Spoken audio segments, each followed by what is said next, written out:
भाड़े की बहू। राहुल की उम्र शादी लायक हो गई थी, लेकिन अब तक उसकी शादी नहीं हुई थी। बस इसी बात से परेशान उसकी माँ हर जगह अपनी बेटी की शादी के बाद फैला देती है।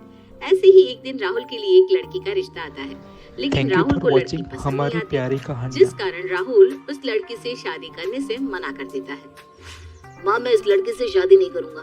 अब कैसी कैसी लड़कियां दिखा रही है मुझे, मेरा और इसका कोई मैच ही नहीं है। कहाँ मैं कहाँ ये, अरे थोड़ा लेवल कर तो ढूंढिए माँ। देख बेटा, इतनी लड़कियों को रिजेक्ट करना सही नहीं है। पांचों उंगलियां एक बराबर नहीं होती, कुछ ना कुछ खराबी तो निकलती है। लेकिन माँ, इसका मतलब ये तो नहीं ना कि आप मुझे किसी के भी साथ बांध देगी। हाँ, तो तुझे अगर कोई पसंद है तो मुझे बता दे, मैं तेरी शादी उससे करवा दूंगी। माँ, अगर मुझे कोई लड़की पसंद होती तो घर में मैं इतने ड्रामे होने ही नहीं देता। मैं खुद ही उस लड़की को आपके सामने ले आता। इतना बोलकर राहुल अपने कमरे में चला जाता है, लेकिन राहुल का ऐसा बर्ताव देखकर सावित्री रोने लगती है। उसे रोता देख उसका पति मोहित कहता है, सावित्री, तुम क्यों राहुल की चिंता कर रही हो? अरे जब उसकी शादी लिखी होगी तब हो जाएगी। लेकिन अब मुझसे घर के काम नहीं होते, मेरी उम्र होती जा रही है। जिस तरह राहुल के नाटक है ना, उससे तो साफ जाहिर हो रहा है कि ये शादी करना ही नहीं चाहता। या तो वो किसी लड़की को पसंद करता है या फिर यूं ही कमारा रहना चाहता है। मोहित जी, आप राहुल को समझाइए ना, क्या पता आपकी बात करने से वो मान जाए। सावित्री की बात सुनकर मोहित राहुल के कमरे में जाता है और उसे समझाने की कोशिश करता है, लेकिन राहुल तो अपने ही पापा को समझाने लगता है। ठीक है पापा, मान लिया मैंने, आपकी पसंद से शादी कर ली, लेकिन मैं अगर कहीं उसे बाहर लेकर जाऊंगा तो आपने सोचा भी है कि लोग क्या कहेंगे? ना वो मेरी हाइट से मैच करती है, ना शक्ल सूरत, ना ही वो पढ़ी लिखी है। उसे तो अपनी बीवी कहते हुए भी मुझे शर्म आएगी। क्या आप अपने बेटे का ऐसा घर बसाना चाहते हैं जो शादी के बाद भी आपका बेटा कभी खुश ना रह सके?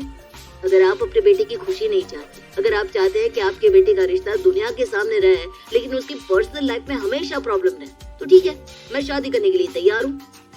राहुल की बात सुनने के बाद मोहित इस शादी के लिए इनकार कर देता है और वो अपने बेटे का सपोर्ट लेता है। समय गुजरता है, लेकिन गुजरते समय के साथ अब भी राहुल का रिश्ता किसी के साथ नहीं लगा। कभी राहुल मना कर देता, कभी लड़की वाले राहुल को मना कर देते थे। ऐसे ही एक दिन सावित्री और मोहित आपस में बैठकर राहुल की शादी की बात कर रहे थे, तभी वहाँ सावित्री की पड़ोसन उनके घर आती है। कैसी हो सावित्री बहन? अरे कहीं बेटे का रिश्ता लगा या नहीं? अरे कहाँ भाई, अब तो ऐसा लग रहा है कि मेरे बेटे के लिए लड़की ही नहीं बनी, तभी तो मेरे बेटे की शादी नहीं हो रही। पता नहीं उसकी शादी कभी होगी भी या नहीं। अब तो मैं बाहर जाती हूँ तो लोग मुझे ताने देने लगते हैं, बेटा 30 साल का हो गया लेकिन अब तक माँ बाप उसे खुद से दूर नहीं कर रहे। बता, अब लोगों के ताने सुनकर रहना पड़ रहा है मुझे। अरे तो तुम लोगों का मुंह बंद करने के लिए अपने लिए भाड़े की बहू क्यों नहीं ले आती? क्या कहा? भाड़े की बहू?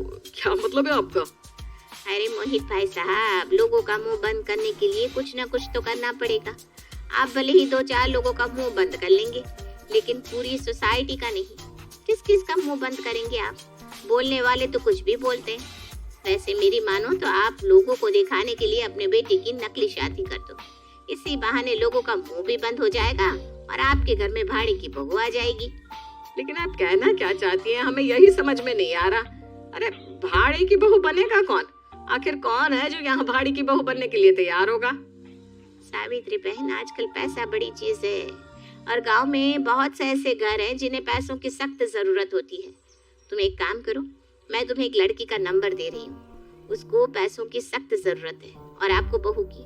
वो पैसों के लिए कुछ दिन के लिए आपकी बहू बन जाएगी और जब उसका समय पूरा होगा तो आप लोगों को बता देना कि तुम्हारी बहू का एक्सीडेंट हो गया, वो नहीं रही अब इस दुनिया में। मोहित और सावित्री को पड़ोसन की बात सही लगती है और वो ठीक ऐसा ही करने की सोचते हैं। शाम को जब राहुल घर आता है तो वो राहुल से इस बारे में बात करते हैं, जिस पर अब राहुल हाँ कर देता है और वो तीनों ठीक वैसा ही करते हैं जैसा उनकी पड़ोसन ने बताया था। लोगों की नजरों में वो सीता नाम की लड़की को अपने घर बहू बनाकर ले आते हैं। बेटा सीता, ये हमारा घर है, तुझे यहाँ हमारी बहू बनकर रहना होगा। जब तक मैं ना कहूँ तब तक तू इस घर से कहीं मत जाना। और हाँ, ध्यान रहे, तुझे यहाँ बहू बनकर ही रहना है। तुझे कभी किसी के सामने ये नहीं जताना कि हम तुझे भाड़े पर लेकर आए हैं। जी आंटी जी, जैसा आप कहें। सीता, मुझे ना आंटी मत कहो, माँ जी कहो। हाँ माँ जी। जी माँ जी। सीता और सावित्री आपस में बात कर रहे थे, तभी वहाँ सावित्री की एक सहेली आती है और सीता को देखकर कहती है, अरे सावित्री, तूने हमारे राहुल की शादी कर दी और हमें बताया भी नहीं। अरे वो क्या है ना, शहर में लड़की नहीं मिल रही थी तो मैंने अपनी जेठानी को कहा लड़की ढूंढने को। मेरी जेठानी ने सीता के लिए मुझे बताया और मैंने बिना कोई देरी किए सीता और राहुल की शादी गांव में ही करवा दी। सीता बेटा, ये मेरी सहेली है, जाओ जाकर चाय ले आओ उनके लिए। जी मम्मी जी, मैं अभी लेकर आती हूँ। इतना बोलकर सीता वहाँ से चली जाती है और अपनी सास और उसकी सहेली के लिए चाय लेकर आती है। समय गुजरता है। गुजरते समय के साथ सीता वही करती जो एक बहू करती है। ऐसे ही एक दिन सुबह 5 बजे सीता उठकर घर में आरती कर रही थी। उसकी आरती की आवाज सुनकर राहुल, मोहित और सावित्री तीनों ही उठकर मंदिर में जाते हैं, जहाँ वो देखते हैं कि सीता घर के मंदिर में पूजा कर रही है। ये देखकर कहीं ना कहीं राहुल को भी अच्छा लगता है, लेकिन वो अपने माँ बाप के सामने कुछ नहीं बोलता। सावित्री, लगता है भाड़े के रूप में हमें अपनी असली बहू मिल गई है। हाँ मोहित जी, आप बिल्कुल सही कह रहे हैं, मुझे भी ऐसा ही लगता है, लेकिन हम इसे रोक भी तो नहीं सकते क्योंकि ये तो यहाँ सिर्फ 3 महीने के लिए आई है।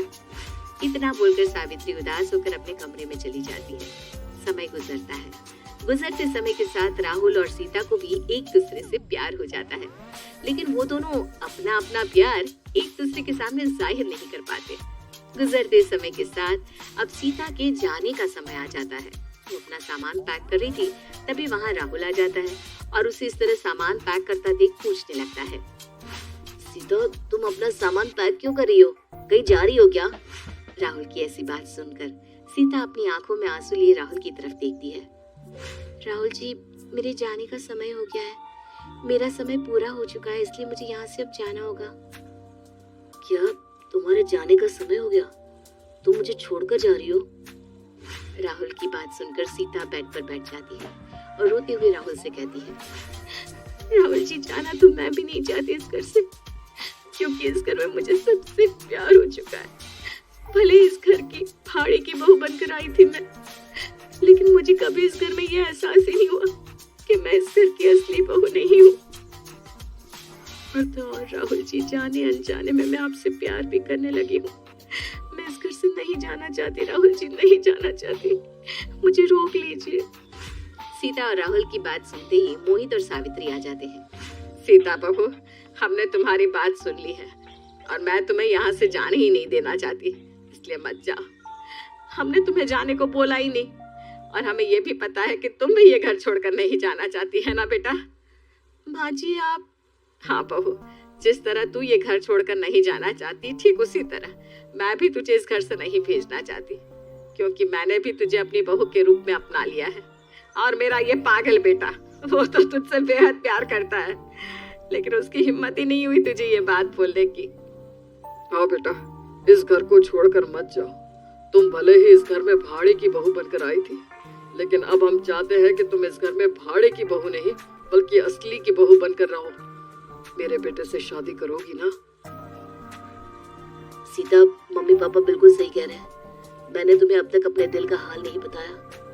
सच कहूँ तो हाँ, मैं तुमसे बहुत प्यार करता हूँ और मैं तुम्हें रोकना भी चाहता हूँ। प्लीज रुक जाओ और मुझसे शादी कर लो। बताओ सीता, क्या तुम मुझसे शादी करोगी? मैं तुमसे वादा करता हूँ, मैं तुम्हें कभी कोई दुख नहीं दूंगा, हमेशा अपनी पलकों पर बिठा कर रखूंगा। हाँ राहुल जी, हाँ। सबका इतना प्यार देखकर सीता खुद को रोक नहीं पाती और वो राहुल से शादी करने के लिए तैयार हो जाती है। इस तरह सीता वहीं रुक जाती है, जिसके बाद राहुल की माँ राहुल और सीता की धूमधाम से सभी के सामने शादी करवा देती है। इस तरह सावित्री की भाड़े की बहू उसकी अपनी बहू बन जाती है।